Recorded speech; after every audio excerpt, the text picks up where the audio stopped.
Hello, Daka. Hello, Sonny. Are you ready to do this, my man? I am ready. How about you? I'm very ready to do this. Oh my god. So what do we have in store? We have, first of all, oh shit, let me switch scenes, because we have a few things lined up. Pretty nice things, actually. So look at this, the Hound! The Hound. I can't believe you spelled back. it out. It's so funny, you spelled it out. We have a live drawing here by Mert himself, the man, the myth, the legend. My cat is freaking annihilating me from under the desk, man. He's trying to scratch me. He's such a bastard. Vicious. Kill the cat, Sonny. Make some cat soup. Cat soup. Sounds beautiful. Me gusta. Sounds lovely. So we have some live artwork by Mert, and it's looking quite fancy already. So he's gonna draw as we discuss this new episode of Game of Thrones, and it's quite good. What did you think of the episode? Well, the episode, honestly, it was quite different compared to the past few episodes that we have seen. And mainly is the fact that the episode was more plot driven, it was more story based. There wasn't as much action compared to the previous episodes. There was a lot of dialogue. So I guess it was different, but it was needed just to have some sort of story and plot with the episode. Exactly. It sets things in motion now. That's why I like about it. There's a lot of things. It's actually speeding up a whole lot now, the series itself, which I do like. We saw a fair bit of preparation on both battles going on, so that's really Definitely. cool.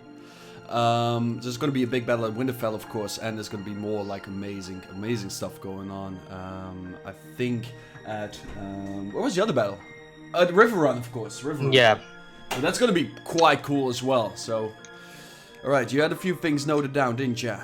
Okay, well, I guess let's just jump straight in. Well, we have the first scene where we are introduced to a bell tower, what seems to be a bell tower, and we see some sort of settlement, I guess is a religious group.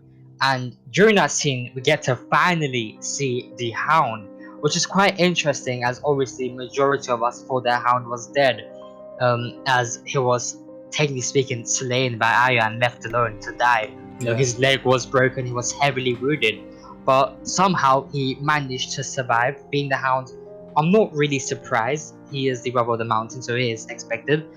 So that was pretty good. It is interesting to see what the Hound will now do. It seems he's fully clothed, you know, he's living a good life. Will he go back to being someone who is bloodthirsty, or will he change his ways? Yeah. Well, when the scene opened up, it had no incentive whatsoever that he was... Well, it kind of did at the same time, but it kind of did. And hello, Prone, by the way, how are you doing, man? Hi, Prone. It had no incentive that he was the same vicious man as he was before. Of course, he has seen a lot of stuff, and I think what the show creators wanted to point out, that he sort of less is a changed man after everything that happened to him. Right. Because the old Hound, let's face it, he would have never joined a religious organization like that. So it was definitely gearing up for something like that. So indeed, I don't know. Like, I don't know whether he's actually changed because of the events, or whether he is just that, like, because he's got nowhere else to go, really, doesn't he? Yeah, what purpose does he have? I mean, the only, I guess, purpose he had was protecting Arya and, I guess, taking her back or doing something with her, and I guess that's gone now, and he's by himself. He was helped by these people. He's alive due to these people, so it's like, what is the Hound going to do now? Is he going to go ahead and repay these guys by working with them and staying there for the rest of his time, or is he going to go ahead and leave them when the opportunity arises and go ahead and take vengeance, I guess? Precisely. Interesting. Well, at the end of the episode, it became more clear what his goal is gonna be. So that's gonna be set up for something cool. Moving on to the second scene, we had Marjorie talking with the High Sparrow. Marjorie is reading a book when a High Sparrow enters. I believe she's reading a book about mothers. That's what was mentioned.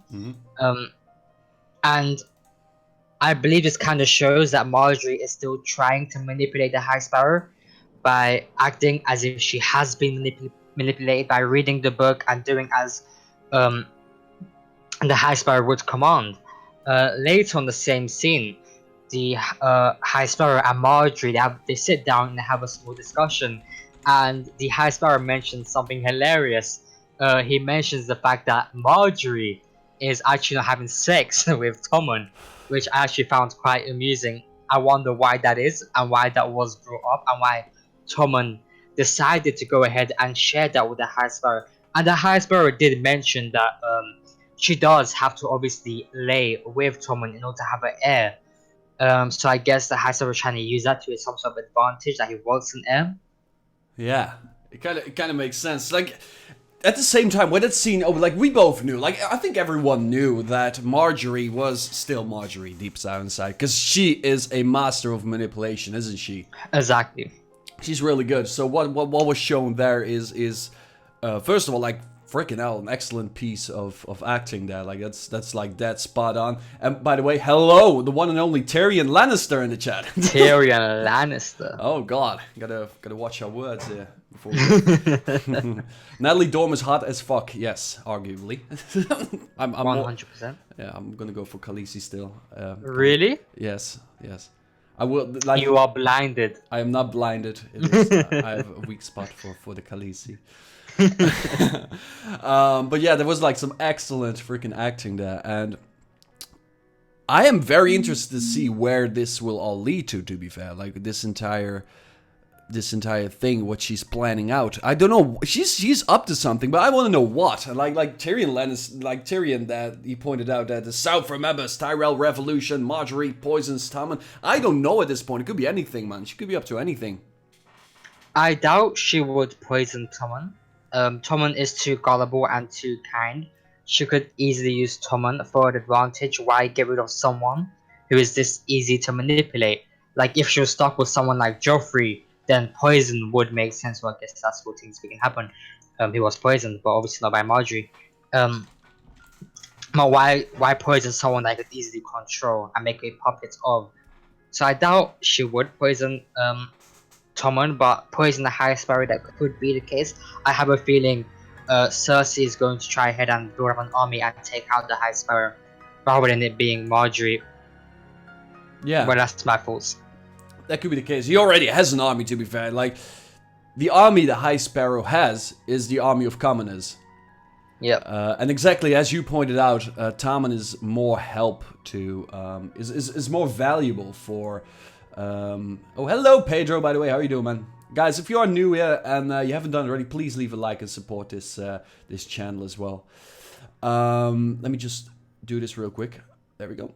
You have a moderator now, Pedro. So, what was I saying? I lost my train of thought there. So yeah, he has an army. The commoners is his army. Right. I forgot what I was talking about.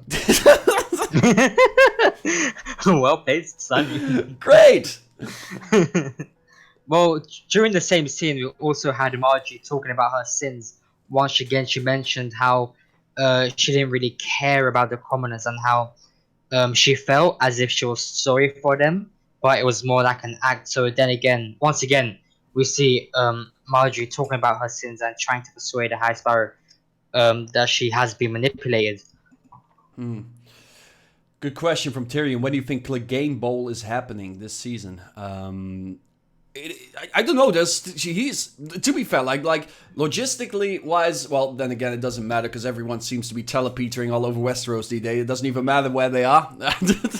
Everyone seems to get around fairly quickly, but it is. Everyone has his bullet train. It has to be a bullet. There is no way everyone is somehow crossing the entire country within like an episode. It makes no sense. Well, the biggest one, like we've seen, first of all, just before we get into that question, we've seen Peter Baelish teleporting half across Westeros, but the biggest telepeter, by far, happened this episode. But we'll get yes. The most impressive telepeter. Says, I also have a sweet spot for the Khaleesi. Good sense, good. We need more. Look, Khaleesi is attractive, right? She's young, she's beautiful. But then you have someone like Marjorie, Natalie Dormer, and I'm telling you, dude, she is way more attractive. No! Yes! No. Dude, we should rename this freaking live stream to Khaleesi versus Marjorie. Look, she's more cute, she's more innocent, but then Marjorie just naturally is more attractive. It's like, no. She's riding those dragons, Nah, though, man. she's riding dragons. Stop, please. Or enough.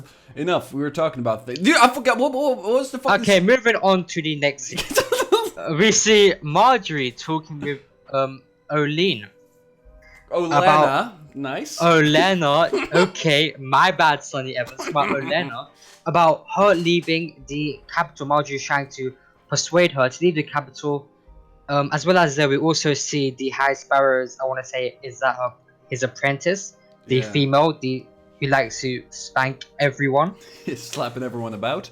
She's obviously observing Marjorie, just to ensure that obviously Marjorie has been manipulated, and you could obviously see Marjorie is once again acting as she has been manipulated, which is quite impressive once again. Yeah. And then obviously towards the end of the scene, we see Marjorie give what seems to be a note to Olenna, and then obviously she opens that note and it's a rose. Now, personally, I'm not sure what that rose means, but I'm assuming it represents the fact that she is still herself and has not been manipulated, and that's like the you finally get to see that is the case. That is now solid. She has not been manipulated and she's all just acting.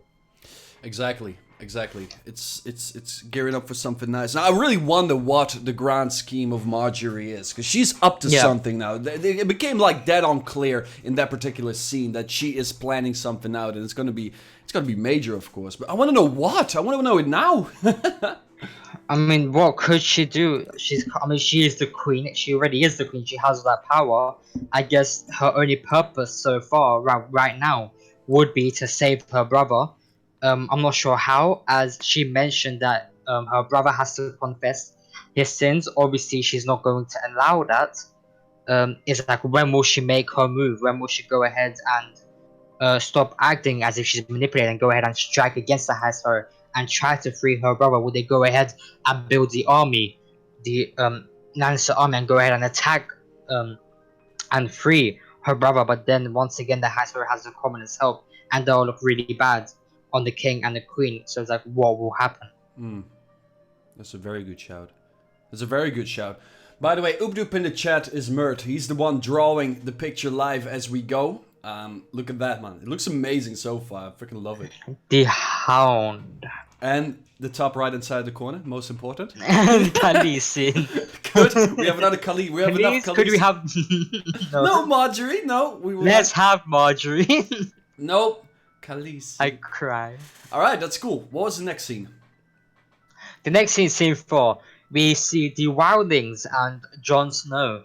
And during this scene, Jon Snow is trying to convince the Wildlings to join forces with him to go ahead and take out the Boltons.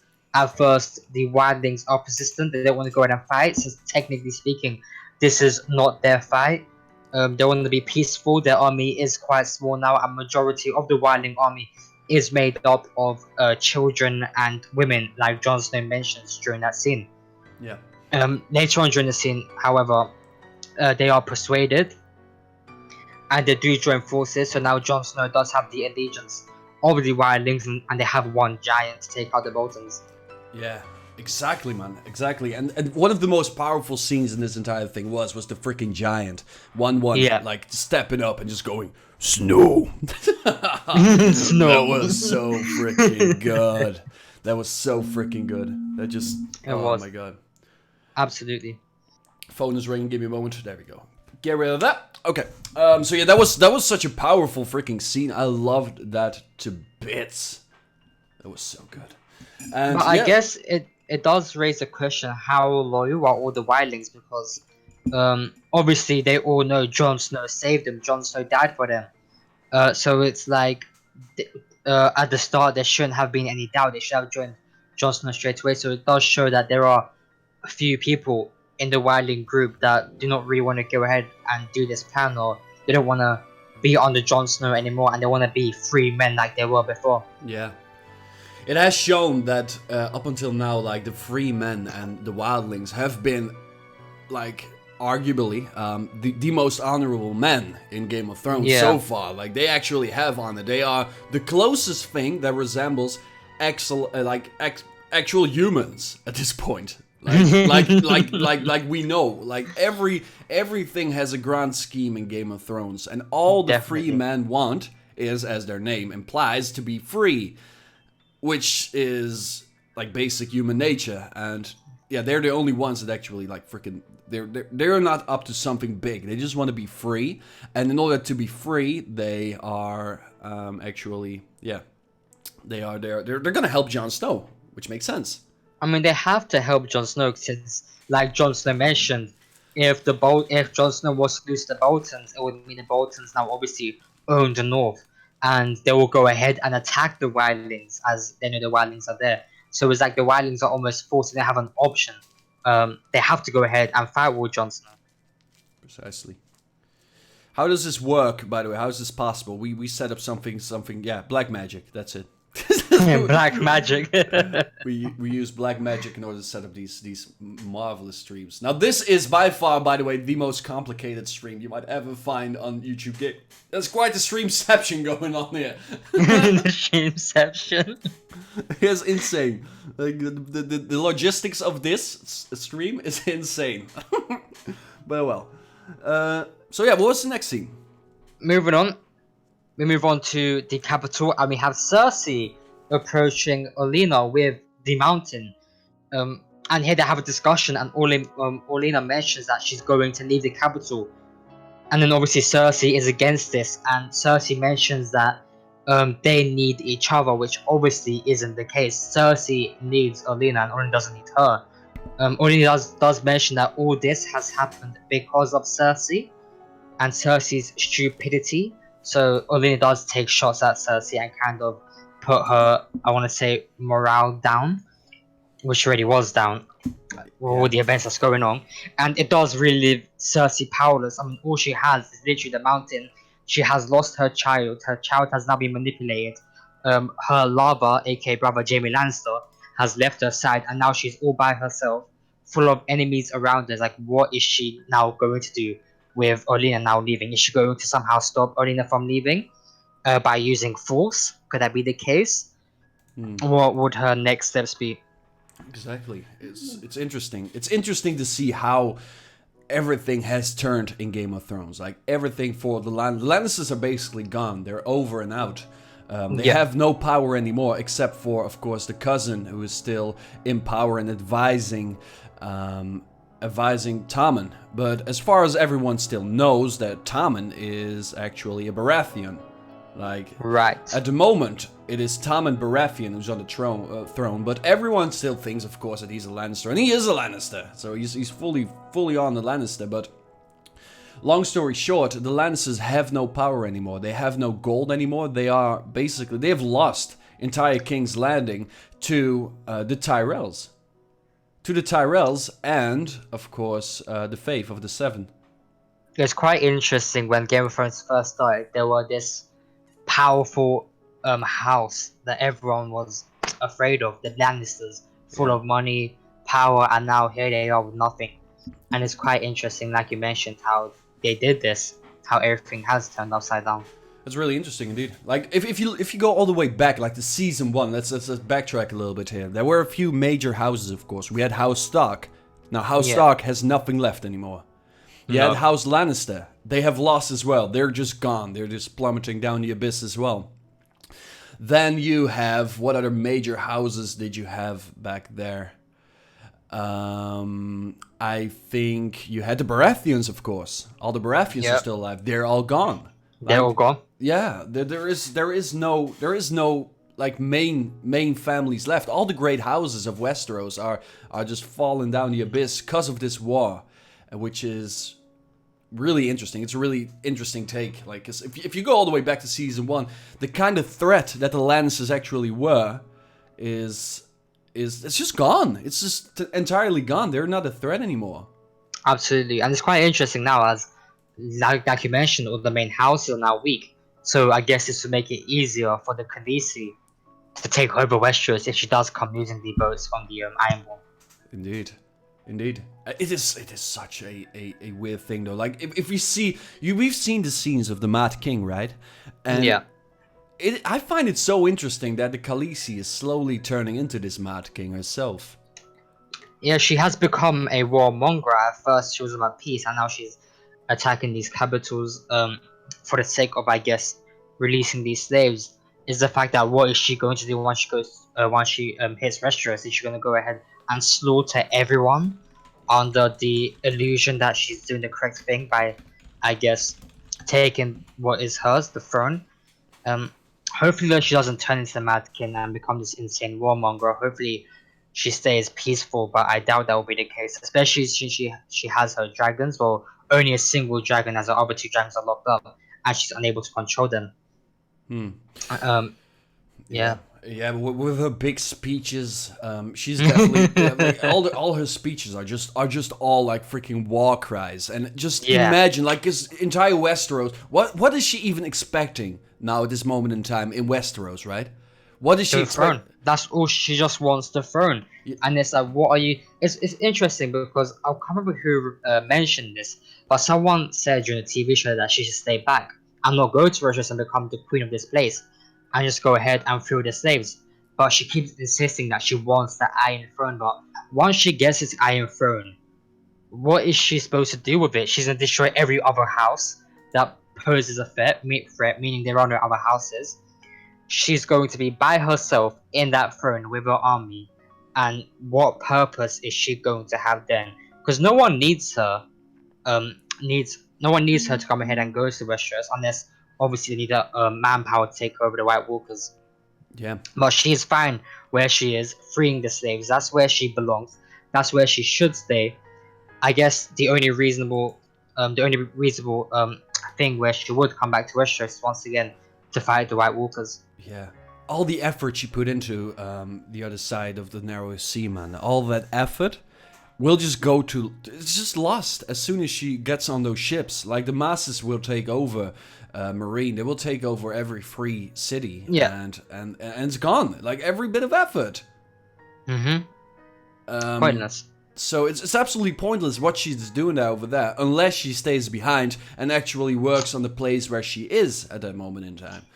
But she's not doing that. She's like committed to go across the narrow sea, take the Iron Throne, and basically she's gonna bring a freaking army of Dothraki over there. How the hell are you like? How the hell are you integrating them into society? She is the Khaleesi.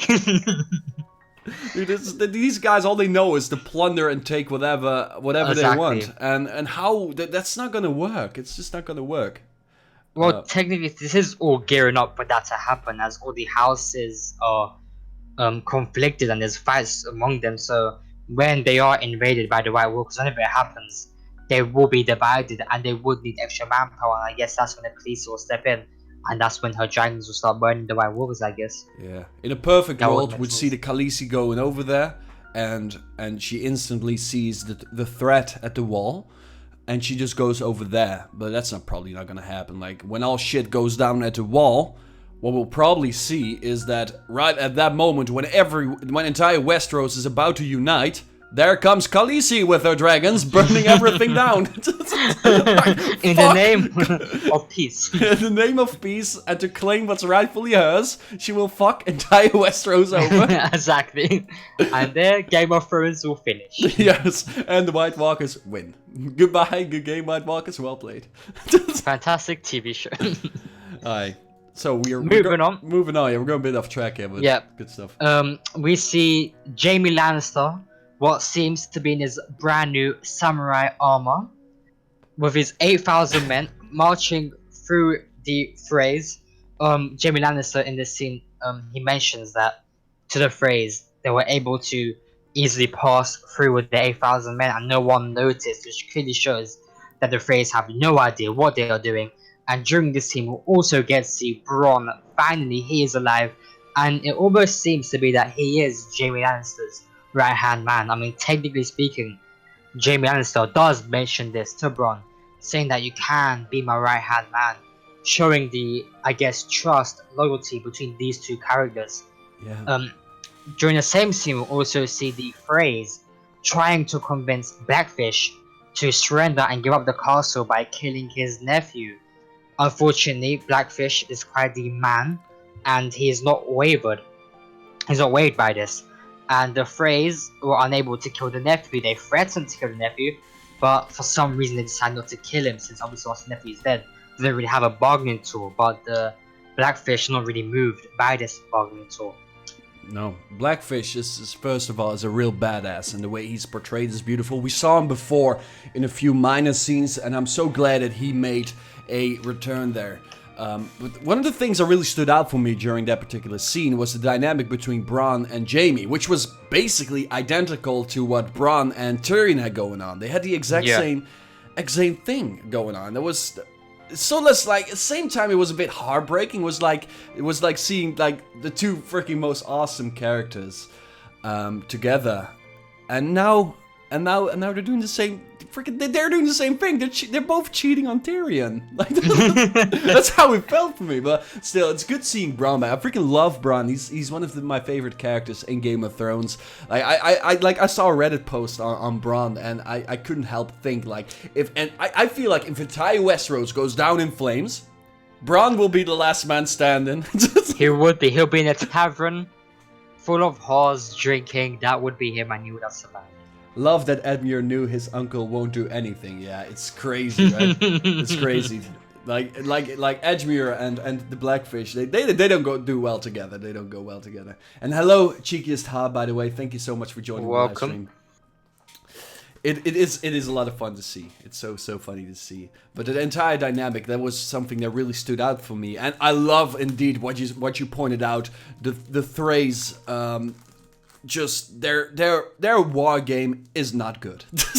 They're very good at stabbing people in the back, but when it comes down to war, it brings tears to my eyes seeing those bastards. It's nearly hilarious to see how bad they are, and I'm hoping for a Red Wedding 2.0 where we see all the Freys getting stabbed in the back by the Lannisters for all I care. Like that would be one of the most amazing scenes ever if for whatever reason Jaime decides to turn on the Freys, and I don't know why, but like that would be like the ultimate justice. Like all Freys getting slaughtered right there, right then. I wouldn't see why he would turn on them, but what I do see is if I was Jaime Lannister, if I was in his shoes at that time, I would go ahead and I'll use the Freys and I'll force them to go ahead and attack first. I keep my 8,000 troops as reserves, as backup, if the Freys all do get slaughtered. So I'll go ahead and use those as almost bait, so that the Freys die. I mean, they are weak in battle. We saw their defenses; they have none. They have no idea what they're doing. They're just there, I guess, because they were sent there. They're clearly weak in battle. So I would use that as an advantage, manipulate them, and I guess send them first in. They all die off, and then I'll send my 8,000 samurai to go ahead and take over the castle. But I do hope Blackfish is able to overcome Jaime Lannister and his 8,000 samurai and win. Of course. That would be pretty amazing. The Blackfish definitely deserves... He doesn't deserve the castle. It's his freaking castle, and the Freys are a bunch of freaking pricks. That's what they are. They're just a bunch of pricks. Rats. And Walder Frey, although he is amongst my favorite characters in Game of Thrones, I think personally Walder Frey is hilarious. He is amazing. He's such a funny man. But then again, like I said this countless times, but all the actors are just spot on for Game of Thrones. Like they're all amazing. So yeah, what was there else? Was there something else? Like yeah, the entire dynamic between Jaime and the Blackfish definitely stood out in that scene. The Blackfish annihilated Jaime.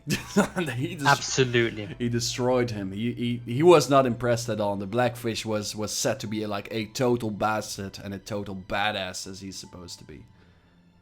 Moving on, we go to Bear Island. So finally get to see what Bear Island looks like.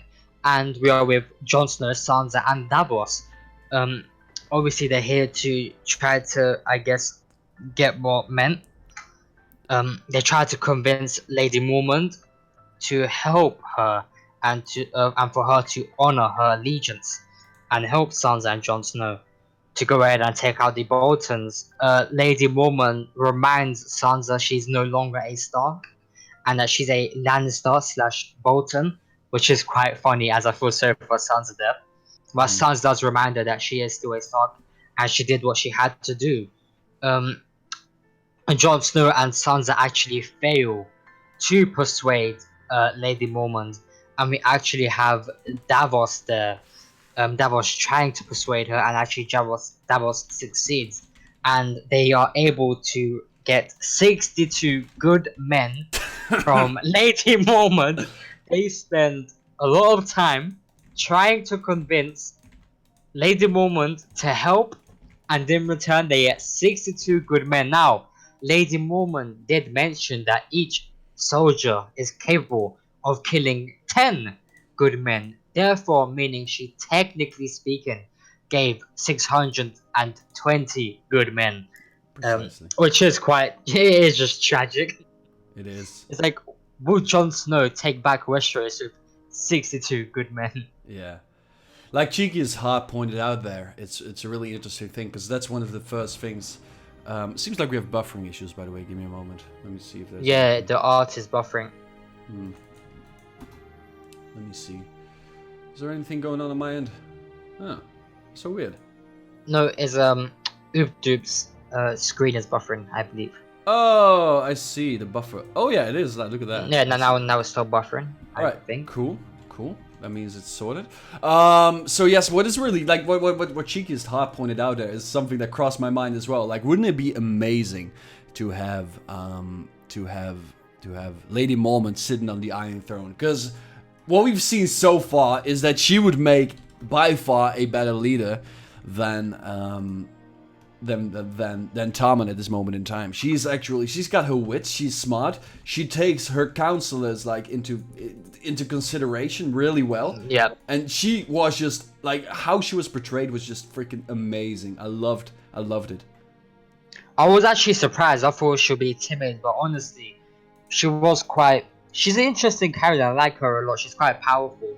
I love the fact that when her counselor, her advisor, went to speak to her, she gave him the hand. Which obviously shows that she's able to think for herself at that young age, which is quite intimidating because it's like a girl at her age, in the ownership of this house, and the way she speaks and everything about her is just incredible. It's mind-blowing. Yeah, she's one of the few people that could actually manage a family, it seems, and at a very young age. Now it is funny, like, because we have not seen Bear Island yet, and it is quite interesting to see how it all started, like how small the thing actually is, but it's like one of the few honorable houses left again. It's really good. Yeah, she knew when to take advice and knew when to tell her advisors to shut up. Exactly. It's one of those things, man. It's one of those things that lacks in a lot of leaders of great houses nowadays. Right. I mean, she gave them 62 good men. She's quite generous. She is quite generous. If you ask me. Considering that it is a fairly small house, fair enough. 62 good men. 62 good men has been granted. That's beautiful. Wow, Jon Snow is so lucky. You should be really grateful. Moving on. We move on to Jaime Lannister once again and Blackfish. Jaime Lannister is able to talk with Blackfish on a one-on-one on the bridge. Jaime Lannister is there trying to convince Blackfish to give up. He mentions that he's under the command of the King Tommen, and he's obviously here to take back the castle, to give it back to the Freys. And obviously there we see Blackfish mention that he was born here and this is his castle. Mm-hmm. And then Jaime Lannister mentions the fact that he will come and he will kill everyone. And then Blackfish, once again, it doesn't affect him. He is as strong as he is. He's not waived. He's just really powerful, and it's quite interesting. See that what Jaime Lannister will now do. Clearly, he has no now diplomatic solution. He has to go to war. What would he do? Yeah.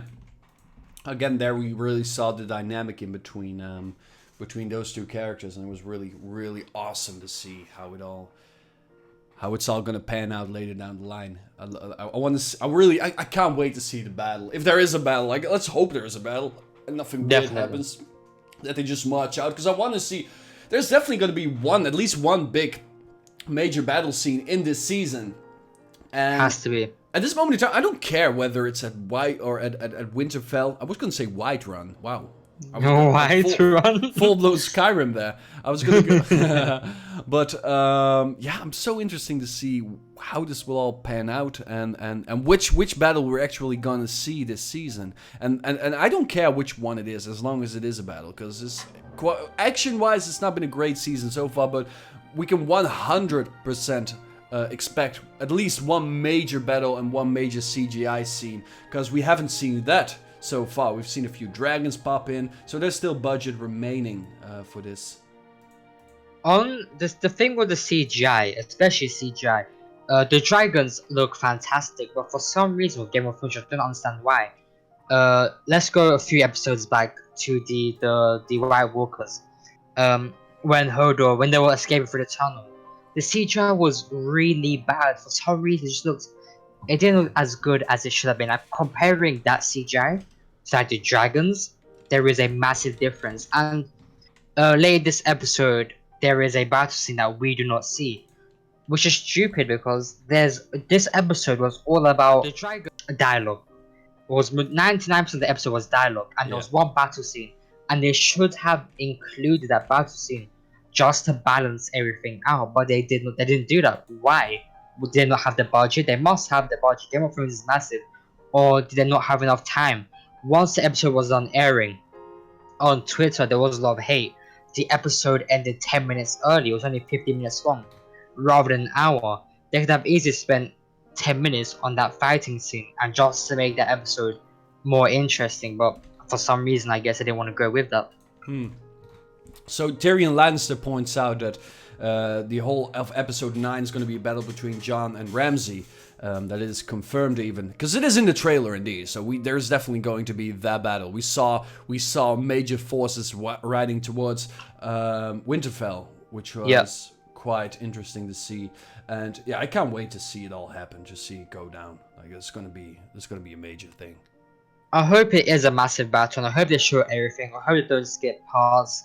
I find that Game of Thrones does lack with their battle scenes. When we saw Robb Stark fight Jaime Lannister's army, well, we didn't really see the fight. There was no fight. It just ended with Jaime Lannister being captured. So I hope they do show a massive battle between the houses. Yeah. Like if it was just an episode long of a battle, that would be fantastic. Obviously, that wouldn't be the case. It's an hour's worth. Well, you have seen it before. I'm thinking the previous season there was a big battle going on to Wall. Remember that one? Yeah. So it's 100% possible there's going to be such a massive episode going on, like just on battling, and that would be really amazing. I want to see that. I really want to see that. Moving on to the next scene, we have Jon Snow, Davos, and Sansa go to House Glover to get their allegiance, their help.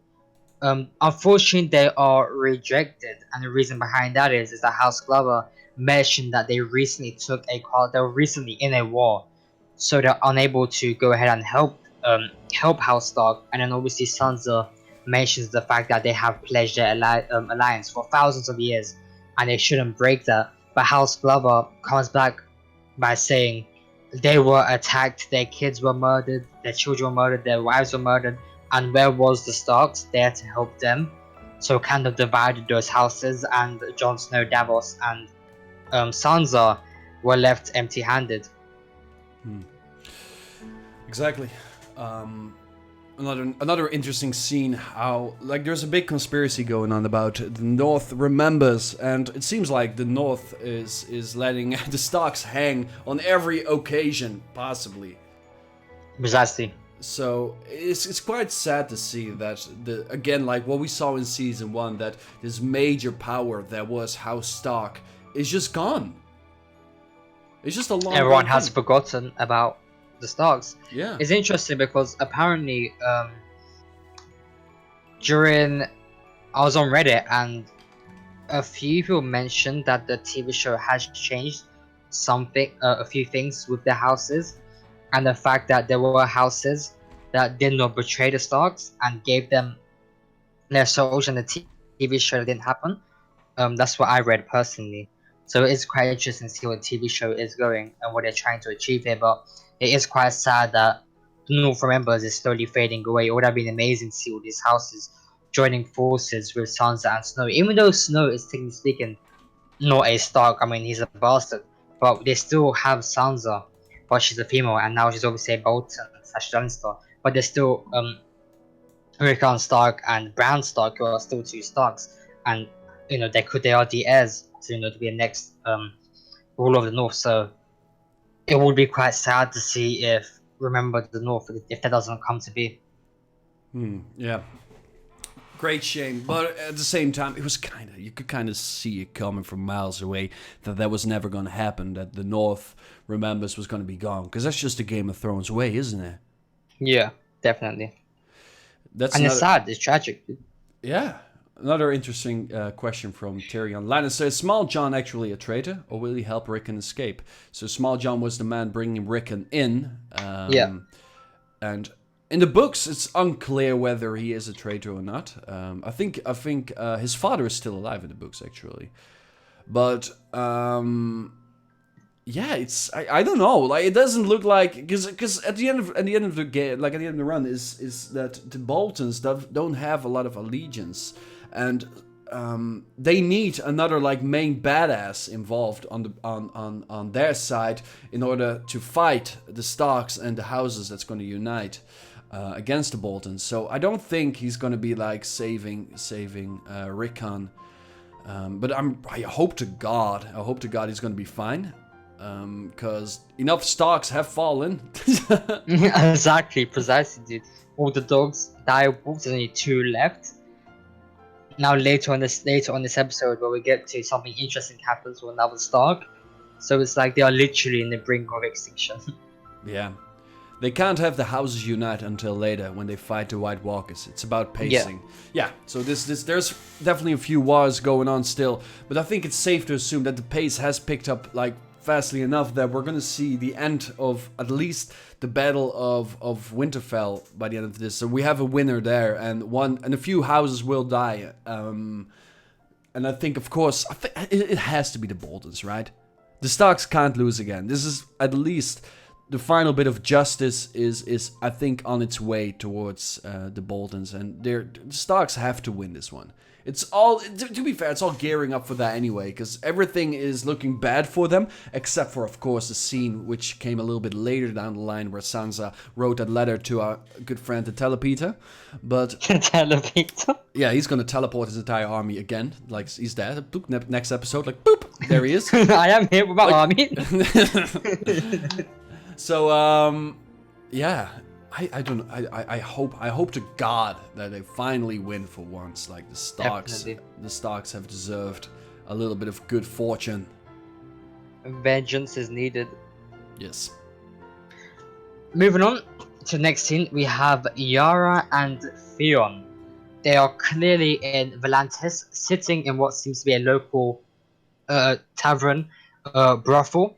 Yara is trying to ensure that Theon Greyjoy is still Theon Greyjoy, and he will not back out of this, and that he is committed. It's interesting because here we can tell that Theon Greyjoy is still broken. It's almost as if he's a child. Yara forces him to drink, and whenever she says drink, he goes ahead and he starts drinking. And the way he holds a cup with 2 hands, the way he drinks, just clearly shows that he's almost, I guess, like a puppy, if you would, a metaphor. And it's quite sad to see him in this state. And in the same scene, we have Yara making out with a local whore, which is fantastic. That was a beautiful scene, the best scene in this episode, a wonderful lesbian scene, and I'm glad I was there to witness it. Yes, there was one marvelous scene. I love the bit where he's just where Yara is just forcing Theon to drink it down. Drink it? No, I don't want to. Sorry for the guy. Yeah, man. It was so sad. He has so much shit. Like it is an understatement in that he's not had a good year. Yeah, a good couple of years. He was not treated nicely. Let's put it that way. It was quite funny when Yara was like to Theon, I know you went through a hard year, and then Theon looked at her. What? A hard year? My penis got cut off. He was tortured. He was tortured for a full year, brainwashed. Fucking hell. I thought the thing is, he obviously he technically speaking, he did deserve all that with what he did to the Starks. Yeah. But it was a bit too much, and it's now sad to see him in a state where he's no longer himself, and hopefully he can be himself. And during this scene as well, Yara mentions that they're going to go ahead and try to make a pact with the Khaleesi to take over Iron Islands. Will that happen? I doubt. I think with the Khaleesi being a warmonger that she is, well, that's what it looks like she is. I feel as if she's gonna go ahead and use that Yara and Theon take their boats, not help them, take the Iron Islands and go ahead and just use their boats just to go to Westeros and just leave them hanging by themselves. Quick note, by the way, on the scene with the boats. So, how on earth did they get those boats from Iron Islands to Volantis in one episode? Please explain this to me. Why is that? Basically, pretty easy explanatory. What happened was that they went ahead, they got their boats. There's a wonderful train system known as the National Express Westeros Telepete train, bullet train, and they went ahead and they loaded their ships into the cargo section of this bullet train, and then they went ahead and went to Volantis. That's the only logical explanation. They used Peter Baelish's bullet train to ship their ships to Volantis. It makes sense. Look at the fucking art that Ubnub made. Oh my god, I just realized. I was like, when did this happen? It's freaking amazing. Wow. Oh my god, there's going to be a penis. Oh my god, the penis is being drawn as we speak now. Me gusta. Red rocket. Red rocket. Wow. So, yes, it is. It's... I can't get over the facts, like how weird all this thing, how fast it goes. Of course, we don't have an incentive of how much time passed between the scenes, but like seeing Jaime Lannister ride to Riverrun in one episode, that's okay. That could happen. Like we don't know what an episode is, like how much time was in between. That's the main thing. We don't know how that works, but the Volantis thing from the Iron Islands, that doesn't make sense, man. If you grab a freaking map, they have to go all the way around entire Westeros to get to Volantis, and that trip must have taken more than at least half a year. So, but oh well. I think we're just spoiled by looking at these maps, and of course we can't have like 3 episodes of Theon sitting in the freaking on a boat. Like that doesn't work at all. So we should. No, that'd be boring. That would be boring as fuck. So that would be like watching the Khaleesi in Marine taking the places one by one and making a speech. Quite boring. Interesting question from Tyrion Lannister. Did Balon and Yara store Theon's penis somewhere, or did someone steal it? Now, I have a feeling he used it as a sausage in his English breakfast. It could be the case. Balon. That would be disgusting if he did. Yeah, man, dude. Do you remember that opening scene where he was hanging there and we saw Ramsay eating that sausage? That was disgusting. That was Theon's penis. An Ironborn chef accidentally cooked it. Well, it makes sense.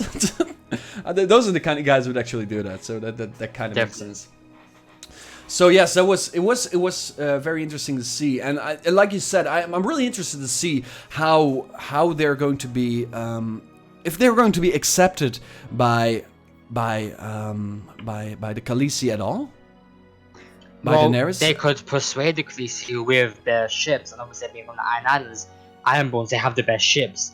That's another reason why the Khaleesi joined the pact. But once again, like I mentioned, I doubt the Khaleesi will go ahead and honor this pact and help them take back the Iron Islands. The way I see it is, she will take the ships, use the ships to transport her army, and then that's it. No help Yara and Theon. That is good. Unless she helps Yara and Theon and takes the Iron Islands for herself. That's interesting. Look, I'm gonna lose my shit if the Khaleesi at that moment in time grabs out a map, puts it on the table, and says like, well, the King's Landing is actually a little bit closer than the Iron Island, so it would make more sense. Like, what?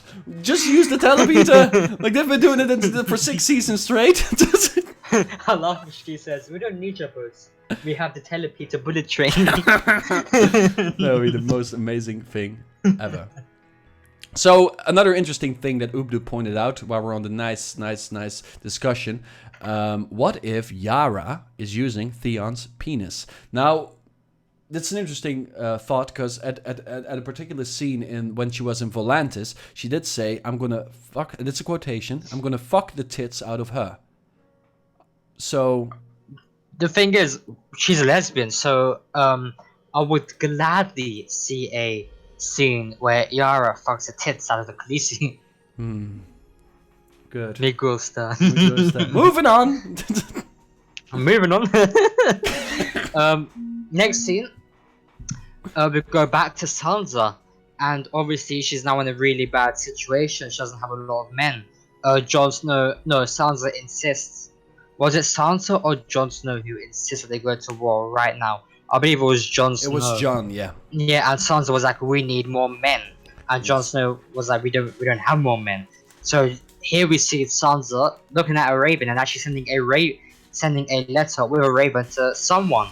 My guess is that will be Littlefinger. She has to be asking for his help, and that will be a way to Littlefinger to redeem himself by helping Sansa take back what is rightfully hers.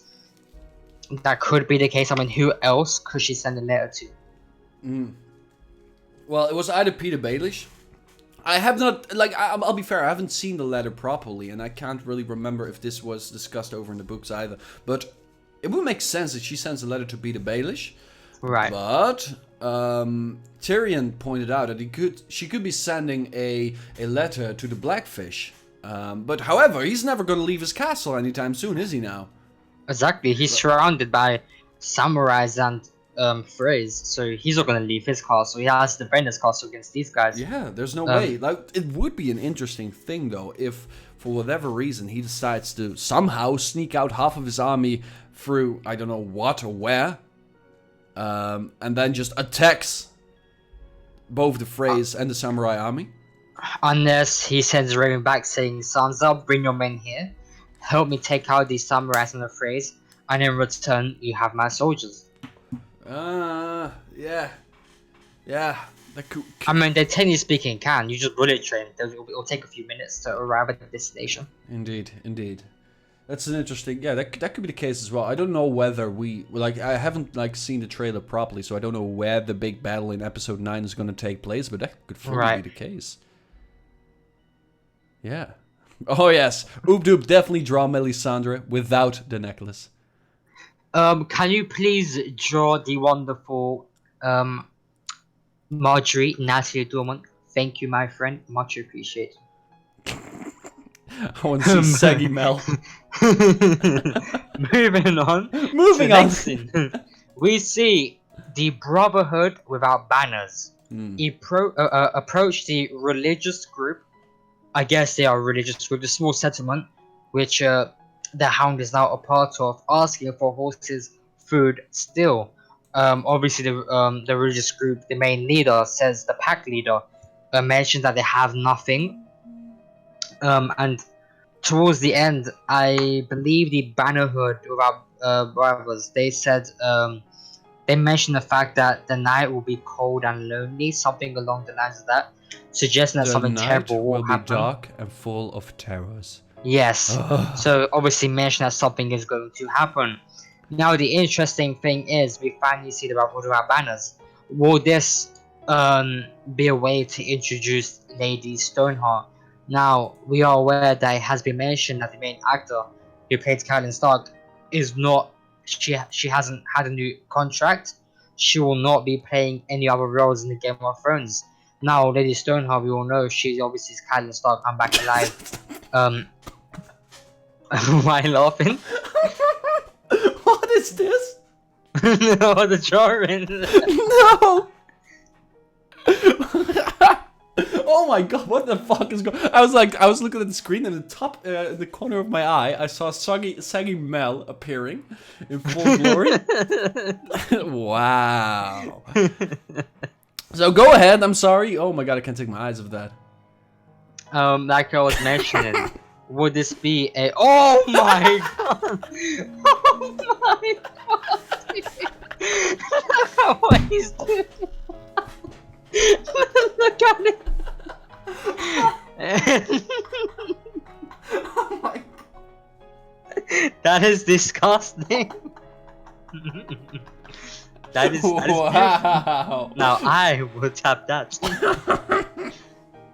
Imagine her with the Khaleesi.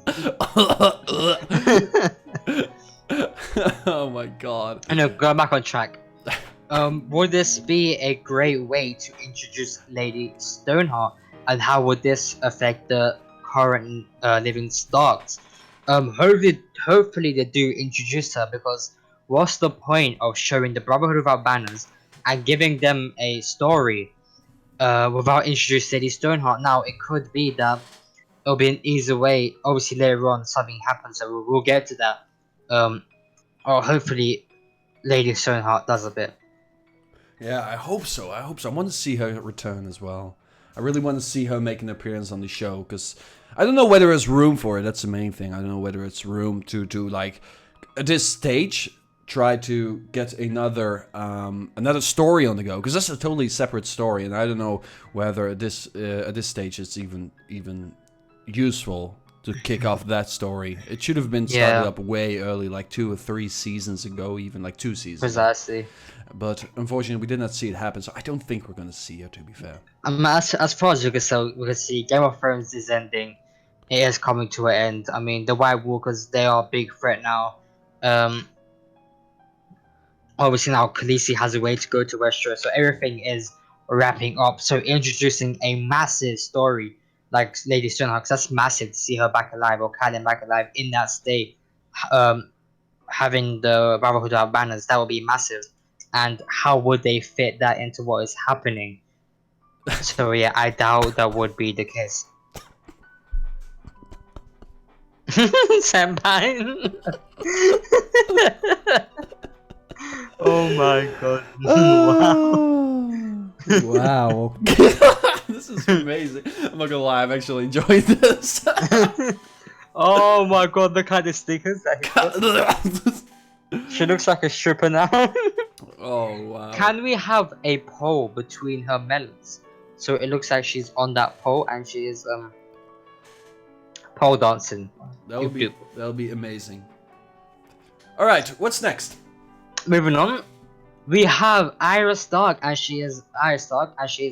we see her wandering through the markets, approaching what seems to be 2 men. She drops a bag full of money. She wants to obviously go ahead and go back to Westeros and go back to her brothers, sisters. I totally forgot what I was gonna say. She's gonna go back to her brothers and sisters. That's her plan. So, in that scene, she dropped the coins on the table and she proceeded on walking like freaking nearly into the sunset with a big smirk on her face. But she was so happy. Unfortunately, she got prison shanked by the wave. She got prison shanked. She got shivved with one shift. And yeah, there was one hell of a scene. I thought she was done and over now, because I thought the first cut, what you saw, was straight for her neck as well. Like, that's how exactly. So I was like, she's done. It's over and out. But she got shanked a couple of times in the freaking kidneys and in the liver. Well, with Arya Stark, she has something known as plot armor. I'm assuming you are aware of what that is, Sonny. When they save the characters with stupidity just because they have to be alive for the story to continue. So I guess I don't think they'll ever kill off Arya Stark. Obviously, this is now gonna.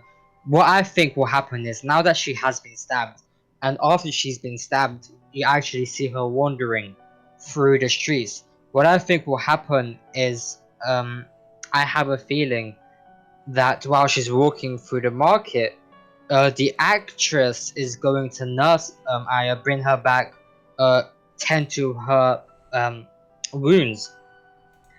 Once that's happened, and her wounds have been tended to, I have a feeling, was it wife? She's going to find them and kill the actress, as the actress was meant to die. She's still a target, who was supposed to be killed, so she is going to be killed. Yeah. And then Annie's gonna go ahead and take revenge, and suplex Waif, and kill Waif, hopefully. Actually, if we go to the preview, which was released an hour after the episode was released, you actually see Aya chasing someone, and that someone seems to be Waif. So that could be a possibility that Waif has killed the actress, and now Aya's gonna go ahead and seek revenge. Now, when I saw that scene where she was out on the streets, it was a very sad scene to start off with. Like, everyone saw she was like stabbed and shanked really hard, and nobody helped her. Now, I was so hoping that a character, Gendry, would reappear, but that would have been amazing. That would have been amazing, like, to help her out. It's still 100% possible, like, instead of she finding the actress, which kind of makes sense as well, because it could happen, could fully happen. But I hope that Gendry just appears out of the blue. That would be beautiful, but hopefully it do. It is the season is almost finished. There's only a few episodes left, and we still haven't been introduced to him. Well, we still haven't seen him, so hopefully we do see the guy. Yes. Tyrion Lannister, 50% was shot 9 times and survived. That is great. Beautiful. Yeah, that's a good. Yeah, let's just compare that to the Game of Thrones. That's actually a good shout. Every time somebody is assuming to die, like seemingly dead, we just gotta think of 50 Cent, and he got shot 9 times and survived. Think about 50 Cent. So that being said, that means that Stannis Baratheon might be alive as well. We didn't see him die, and he just got shanked a few times. So maybe. No, I have a feeling he is dead, as he was mentioned that he was dead back at the wall. I forgot he mentioned that he died to Melisandre, but that individual was like they did. Who was that killed Stannis? It was Brienne. Yeah, Brienne. Brienne was like to Melisandre, I killed Stannis. So that will be a way of confirming that Stannis is dead. Oh my god, Syrio. Like, which means, do you remember Syrio? Syrio Forel. Syrio Forel. I hope he isn't dead. Oh, God, he needs to come. He needs to fucking save Sansa. Oh, if that character comes how back. How amazing would that be if he's the one that tends to her? Oh my god. Now that would be amazing. And then he teaches her how to fight continuing. And then she, using her fighting skills from Syrio Forel, takes out Waif. Now that would be fantastic. It's 100% still possible. We haven't seen him die, and I hope to God that that guy. Him. He was a fantastic character. All right, yeah, okay. So what do you think? Like, what would be more epic if Syrio Forel tends to Arya or Gendry tends to Arya? I would like to see Gendry, but I would say Syrio Forel just because we haven't seen him since season 1. It's been so long, and everyone has forgotten about him. Let's say majority of the audience has totally forgotten about him. He played a small role, but he was a fantastic character. So him coming back and tending to her wounds, and that would be amazing. Yeah, it was so. Oh my god! Simply Dave, like we're just discussing how amazing it would be if Syrio Forel makes it back and tends to Arya's wounds. Just imagine that, man. Instead of Gendry, God. That would be fantastic. I would love to see that guy come back again. Like, I never ever believed that he was going to die. And especially not to someone of the likes of Meryn Trent. So, Meryn was just a dick, for starters. And he would have gotten his ass whooped by freaking Syrio Forel. And look at that guy. Obviously. Syrio Forel. Could Jack and Hagab would be Syrio Forel? I don't think it could. I don't think so either. Nah. It could. Nah. No, it was pretty clear of who he was. He was a water dancer from the free city of Braavos. He was a water dancer. He was the one who said, "What do we say to death? Not today." Not today. So good. Moving on from that scene, the final scene, we see the Hound chopping wood, where all the Game of Thrones episode budget went. The Hound chopping wood, and we see the Hound returning back to the settlement. to find out all his religious new bodies, and I guess a brand new character that they revealed in this scene, which is the leader of the religious group being hanged. So in my opinion, that was all pointless. They spent an entire episode with the Hound and this religious group for them just to instantly die. If they at least kept the group leader alive, that would have been worth it. But they slaughtered everyone, so it was kind of pointless in my opinion. And then we see the Hound picking up an axe, indicating that obviously he's not going to go and fuck up the Brotherhood without banners. I have a feeling he's gonna go ahead, go there, kill a bunch of them, get captured. They're gonna try to find out who he is. They're gonna realize he's the Hound, then sell the Hound to Lannisters, and then there you go. Click game A champion for the High Sparrow, and then obviously it'll be the Hound versus the Mountain to finish off. Yeah, that'll be perfect. Like you said, it was kind of poor. It would have been so much more epic if the Hound was somehow found by someone in the series instead of just like in the books. The Hound is assumably the gravedigger. Yep. And it would be so much more amazing if someone were to find the Hound instead of like out of the blue we see this new POV of the Hound just out of nowhere, like fucking Archeo out of fucking nowhere. There's the Hound, he's back. It wasn't that impactful for me, and that was no. Yeah, I feel bad for it. It was pointless. It was boring. What did we learn from that segment of the episode with the Hound and the religious group? That he survived. That they were the ones that did his wound, and apart from that, nothing else. That's all it was. Yeah. It was pointless. It was bad. Exactly, and it's such a shame. But I really want to see where he goes to. Like, it's all setting up for this big click game ball theory that he's somehow ending up at King's Landing, probably on the side of the Faith of the Seven, and then they have their champion to fight the Mountain, which is gonna be. It's gonna happen this season still. I'm putting all my money on that it's happening in either the last episode or maybe in episode 9 that fight is going down, and it's gonna be like freaking. It's gonna be an amazing fight. Is there anything else we have? I just want to mention that hopefully the fight scene is like the Mountain versus the Viper. Hopefully it is like that in the sense of the fight scene. Hopefully it is amazing and it isn't just a short 30-second fight scene between the Mountain and the Hound. Yeah. Oh god, I hope so. Hot Pie cameo this season. He joined the Brotherhood and dies. Exactly. Alright. But oh well. Tupac died and went to Game of Thrones. For whatever reason, my chat is not updating, by the way. I don't know why. So weird. Well, let me just refresh, check. Sonny, refresh. Yeah, my chat's been stuck on something for ages. Let me see. There we go. Tupac died and went to Game of Thrones. That has to be the case. The Night Fish. Alright, I think we basically just go. So I haven't seen the preview yet. Could you run me through that? What happened in that thing? The preview, as far as I can recall in the preview, what happened was that we see. Oh shit! I totally forgot. I'll remind you. I watched this it was 6 a.m. when I watched the preview. We stayed up all night. I was tired. Oh my god! Right away, more wine and horse for the imp. Oh yeah, the only thing I do remember is Brianna. She's She's actually with Blackfish, and she talks to Jaime Lannister, and I believe Jaime Lannister mentions that he'll kill anyone that's in his way, and that also includes Brienne. So that's the only thing I do. So there is going to be conflict between these two characters. And Tyrion just mentioned here that you could see Brienne smuggle Nick Fish, aka Blackfish, so in the promo. So yeah, that's pretty much it. Okay.